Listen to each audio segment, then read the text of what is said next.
The rhythms, the sound-wise, I mean, looking at the music scene, they have been changing, right? I mean, they had the birth of what they call house sounds, the cheap drum machines. Oh yeah.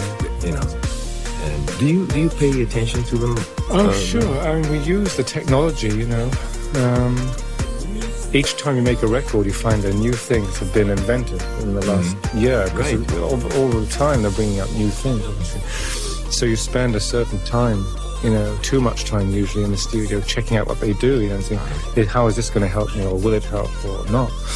And so we try and use everything that's kind of should be up to date, you know.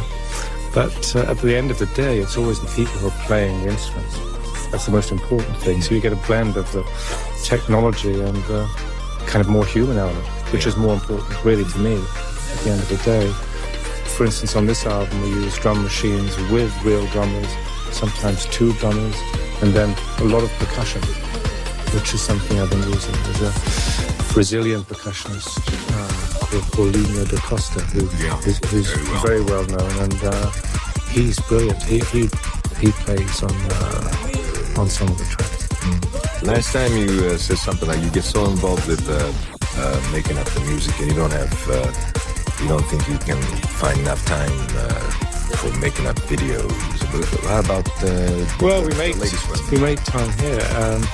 For the right stuff, we did the video in Paris with a young director. It was his first ever attempt at doing a video, and a guy called Ralph Parsons. And that worked out well with Johnny Miles in it, and Chester and some of the other musicians.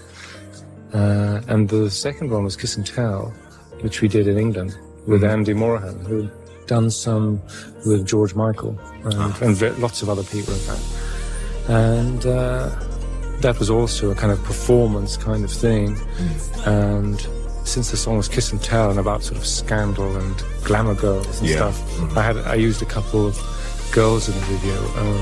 One was Mandy Smith, who's now making records on her own. Right. And the other one was Christine Keeler, who'd been involved in a very typical kind of glamour girl kind of scandal in the 60s, the Perfumery Affair, as it was called.